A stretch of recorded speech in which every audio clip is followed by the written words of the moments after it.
Desafío para valientes. La vida de Lauren Cunningham. De Janet y Geoff Bench. Ola sobre ola. Capítulo 6. Parte 2. Abajo aparecían esparcidas las pequeñas islas de forma irregular, algunas no más grandes que un campo de fútbol, otras se extendían por varios kilómetros. Todas estaban bordeadas por preciosas playas de arena blanquísima, pero no eran playas lo que Lauren y los otros miembros del cuarteto habían ido a buscar, sino los miles de nativos que vivían en esas islas dispersas. El grupo se alojó en casa de un misionero estadounidense que vivía en Nassau. Desde allí viajaron a otras islas para cantar y predicar. Aparte del hecho de estar en un archipiélago y soportar 35 grados de temperatura, para Lauren este viaje difería poco de otros muchos que el cuarteto hiciera durante el año escolar.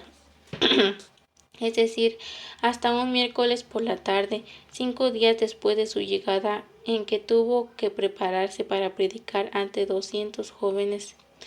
Lauren cerró la puerta del dormitorio en que se alojaba y se arrodilló al lado de la cama para leer la Biblia.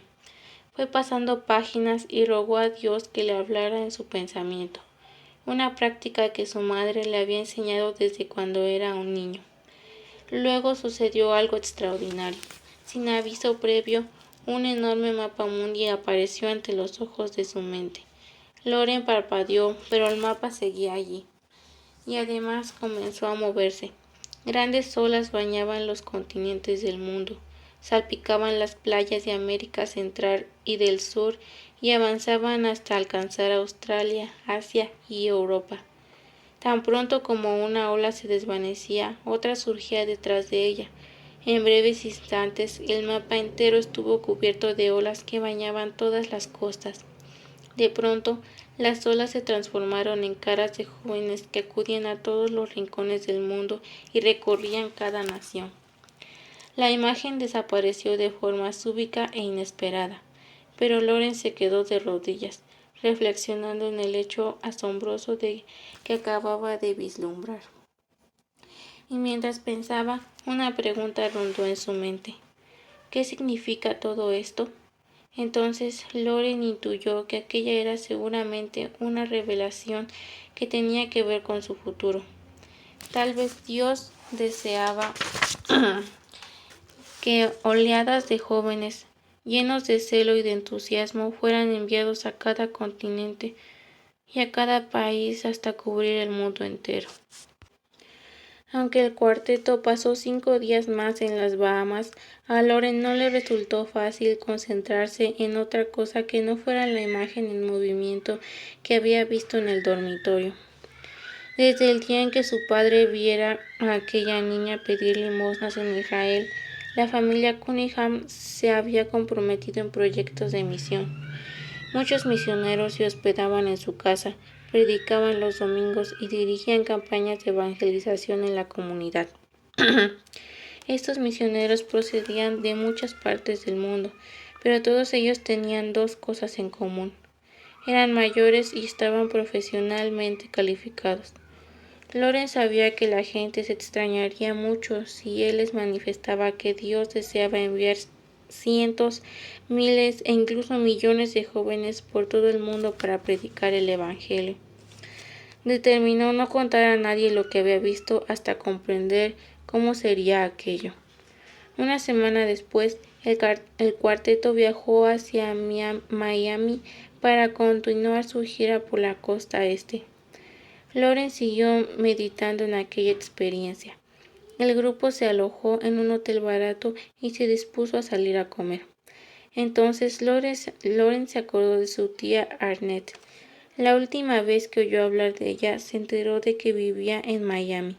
Tal vez solo viva a unos cuantos kilómetros de aquí, pensó, mientras miraba por la ventana del hotel. ¿Cómo respondería si yo le llamara? Lauren sabía que muchas tías se alegrarían de ver a un sobrino suyo, pero la familia de su padre se había dividido hace casi 30 años. A veces su padre comentaba la división con voz quebrada. El abuelo de Loren se había convertido a Cristo entrado en años, lo mismo que su abuelo Nicholson. Cuando Tom tenía 5 años, su madre murió víctima de la viruela. Fue un trauma para toda la familia, no solo por la pérdida de su madre, sino porque las autoridades sanitarias locales fueron a casa de los Cunningham e insistieron en que todas sus posesiones personales debían ser quemadas para frenar el contagio de la enfermedad. En un solo día, los hijos de los Cunningham perdieron a su madre y todas sus posesiones materiales. Quebrantado, pero no desanimado, el abuelo de Loren siguió predicando y prometió continuar con su ministerio itinerante. Uno por uno, sus 5 hijos ingresaron en otras tantas casas de acogida en el estado de Texas, en donde tuvieron que trabajar a cambio de su manutención. El padre de Loren tuvo que residir en varias casas de acogida, algunas mejores que otras. Los hijos tuvieron que vivir separados y 2 de las 3 hijas, Sandra y Arnett, incubaron resentimiento contra la religión de su padre. No querían saber nada de un Dios que según ellas les había arrebatado primero a su madre y luego a su padre. Conservaron vínculos, no obstante, con Tom Cunningham hasta que éste anunció que también él quería ser predicador. Las hermanas mayores advirtieron a su hermano de 19 años que si él tomaba esa ridícula decisión, nunca volverían a dirigirle la palabra. El padre de Loren comenzó a predicar y Sandra y Arnett se mantuvieron fieles a su promesa. Todo esto había sucedido hacía 29 años, por eso Loren no sabía a ciencia cierta dónde vivían sus tías ni lo que hacían. Había oído que su tía Arnett era una empresaria rica, soltera, y que la tía Sandra estaba casada. 3 años antes, a la muerte del abuelo Cunningham, el padre de Loren se las arregló para localizar a Arnett, pero ella se burló de su esfuerzo y le anunció que ni siquiera cruzaría la calle para asistir al funeral de su padre.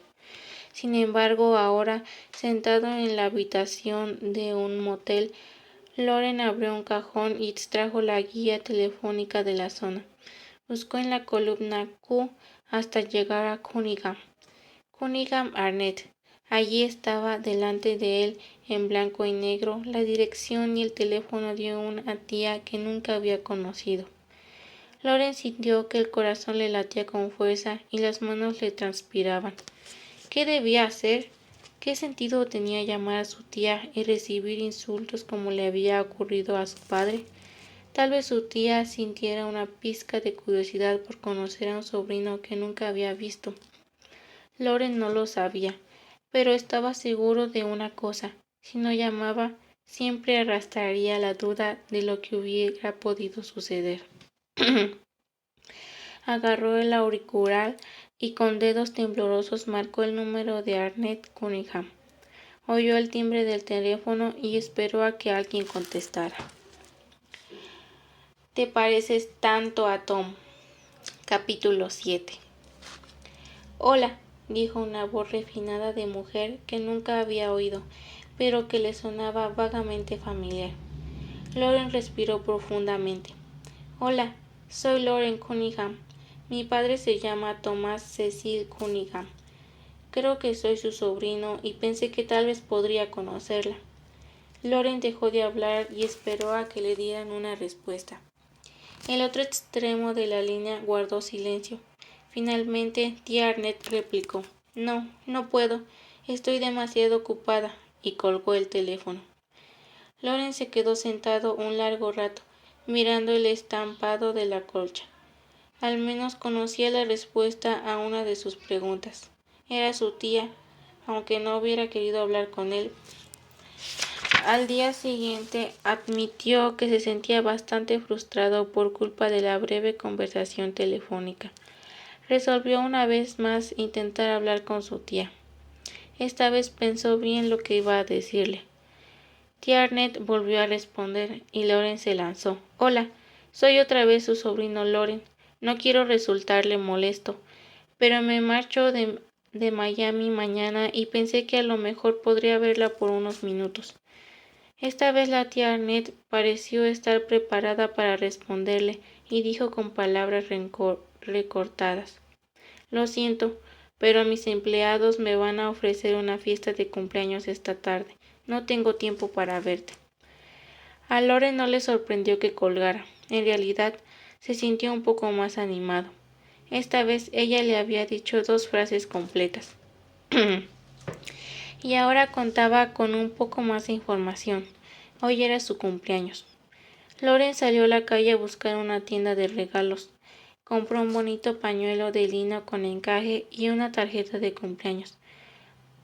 Proyectó entregárselos al día siguiente cuando saliera de la ciudad. A la mañana siguiente, el cuarteto cargó la furgoneta y se dispuso a abandonar la ciudad de Miami.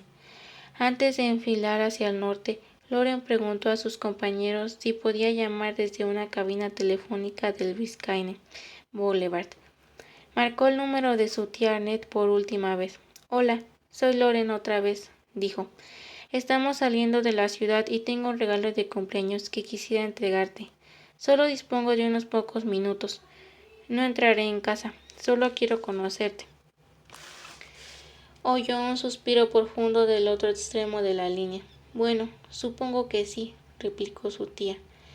10 minutos después, Loren se hallaba estacionado delante de una importante mansión ubicada en uno de los suburbios más elegantes de Miami. Salió del auto y al entrar en el jardín le salió al paso una mujer. Loren se detuvo delante de un par de ojos grises azulados que se parecían notablemente a los de su padre. Estudió a su tía Arnett mientras ella, desde luego, le estudiaba a él. Te pareces mucho a Tom cuando tenía tu edad, dijo ella. Loren creyó detectar un poco de melancolía en su voz.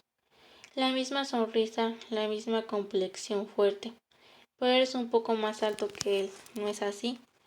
Loren asintió sin dejar de escrutar a aquella mujer inmaculadamente vestida que exhibía anillos de diamante y uñas pintadas. Se detuvo en la puerta y le explicó que lo que le había dicho por teléfono era verdad.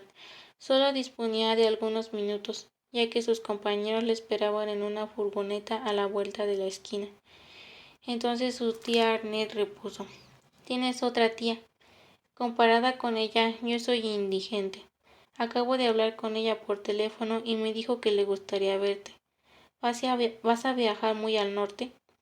Hasta Montreal, replicó Loren. Tía Arnett guardó silencio por un instante. Bueno, dijo cautelosamente, si estás interesado en conocer a tu tía Sandra y tu tío Jorge, ellos tienen una casa de verano al norte de Nueva York. Pasan allí esta época del año. ¿Vas a seguir un itinerario? Loren buscó en el bolsillo de la chaqueta y sacó una hoja de papel, la tarjeta de cumpleaños y el regalo. «Feliz cumpleaños», dijo con una sonrisa. «Esta es una lista de los sitios que vamos a visitar. Lo siento, pero me tengo que marchar». Loren y Arnett se estrecharon la mano y Loren volvió a la furgoneta solo. 5 días después, tía Arnett siguió el paradero de Loren para comunicarle que su tía Sandra le enviaba una limusina para recogerle en la puerta de la iglesia que iba a visitar en Montreal y llevarlo luego hasta su casa de verano a orillas del lago Placid. Loren rememoró las palabras de su tía Arnett. Comparada con Sandra, soy una indigente. Una vez llegada la limusina, comprendió exactamente lo que había querido decir.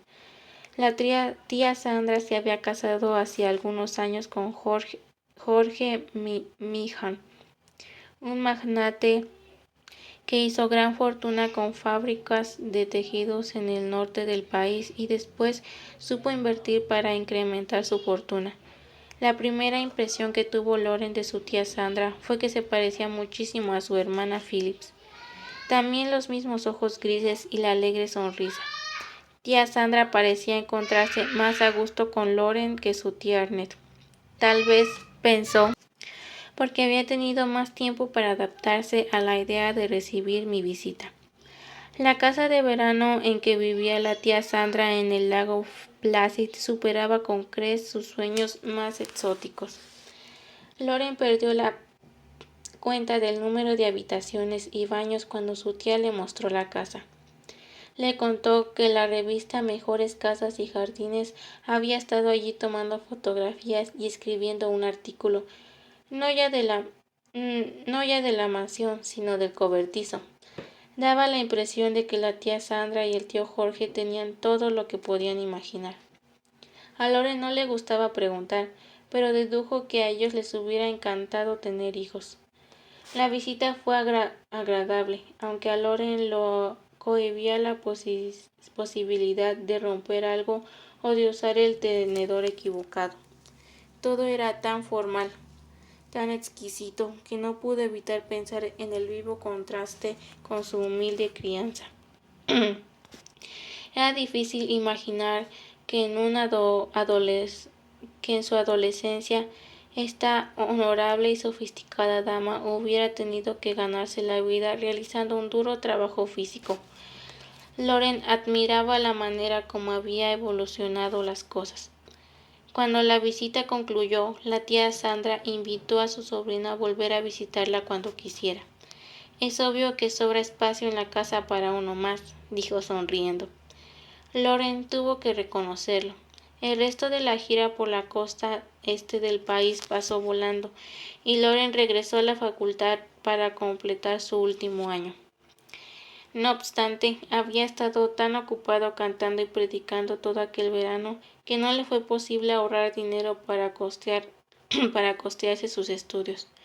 Como sabía que a sus padres no les sobraba el dinero, pidió a Dios que le proveyera que algún día de algún modo lo que necesitaba. 3 días antes de vencer el plazo de pago, Loren se retiró a orar a la orilla de un arroyo que fluía por detrás del instituto. Oró por la provisión de su necesidad económica. Cuando terminó, pasó por delante del edificio de administración. «Loren, Loren», oyó que gritaba alguien. Giró la cabeza y vio a la secretaria asomada a la ventana. «Tienes una llamada telefónica», dijo la secretaria cuando captó su atención. Loren entró en el edificio y tomó el auricular. «Hola, querido Loren, soy tu tía Sandra». Loren se llevó una gran sorpresa. «Hola», replicó. «¿Cómo estás?» «Estoy bien», dijo. «He llamado a este número porque quiero decirte algo. He decidido pagar tu último año de facultad. Estoy seguro de que necesitas algún tipo de ayuda, ¿no es cierto?» «Bueno, sí, tengo que pagar la matrícula y además demás gastos en 3 días y todavía no he recibido el dinero». «Lo sospechaba», dijo ella riendo. «Bueno, considera los pagados. Dame una dirección de correo y dime a cuánto asciende la cantidad que necesitas, y hoy mismo te enviaré un cheque. De hecho, tío Jorge y yo hemos decidido abrir una cuenta para cubrir tus estudios». «Gracias», fue todo lo que se le ocurrió decir a Loren. Esta mujer, que no había sido más que un hombre para él y que no tenía tiempo para la religión, estaba dispuesta a sufragar todos sus gastos hasta completar sus estudios en el instituto bíblico. Loren dio a su tía la dirección y el importe de sus gastos y colgó el teléfono. Cuando se dio un poco el impacto, lanzó un grito de júbilo. Se alegró no solo de que sus gastos fueran cubiertos, sino también de que el corazón de su tía se ablandara para con su largamente rechazada familia. El año escolar de 1956 a 1957 pasó muy deprisa para Loren. Fue elegido presidente del consejo estudiantil. Este cargo suponía tener que asistir a muchas reuniones y eventos sociales. Por si fuera poco, se matriculó en otras asignaturas, de modo que al finalizar su último año obtuvo 2 licenciaturas, además en educación cristiana y otra en teología. Además, continuó viajando con el cuarteto, de modo que al finalizar sus estudios había visitado los 48 estados de la Unión. A Loren no le gustaba perder el tiempo. Loren tuvo el honor de dar un discurso en su ceremonia de graduación. Sus padres y su hermana Janice, a la sazón con 12 años, viajaron a Missouri para estar presentes en la ceremonia. Loren escogió el texto de 2 de Timoteo 1, 5 al 6 para impartir su mensaje, trayendo a la memoria la fe no fingida que hay en ti, la cual habitó primero en tu abuela Loida y en tu madre Eunice, y estoy seguro que en ti también. Por lo cual te aconsejo que avives el fuego del don de Dios que está en ti por la imposición de tus manos. Cuando Loren terminó de leer estos versículos, miró a la audiencia que se había congregado en el auditorio. Localizó a sus padres, que aparecían radiantes en primera fila, y a otras personas conocidas, dispersas entre los presentes. Después se lanzó de lleno a su mensaje. Refirió el texto a la conversión de su abuela Nicholson, destacando que ella, su marido y el abuelo Cunningham figuraban entre los pioneros de las Asambleas de Dios. Luego habló de fe incansable y de las buenas obras de sus padres y de su esperanza de que aquel legado pasara hasta su generación. El padre de Loren era por esa época pastor de la primera Asamblea de Dios en Long Beach, California. Fue llamado allí para ayudar a sanar las relaciones después de una desagradable división de iglesia. En 1957, la iglesia se volvió a levantar y buscó a un pastor asociado. Entonces pidió a Loren si él estaría dispuesto a trabajar bajo la dirección de su padre como coordinador auxiliar de los departamentos de educación, juventud y música. Dado que Loren no podía imaginar nada que le gustara más que colaborar con su padre, aceptó el puesto de buena gana.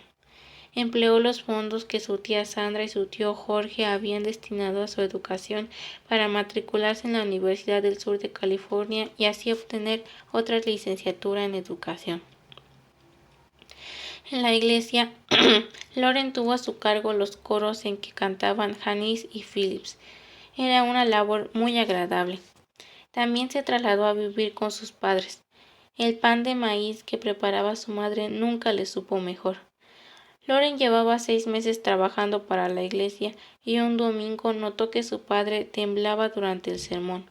Esperó hasta después del almuerzo, cuando la familia se encontró por fin sola, para preguntarle qué le pasaba.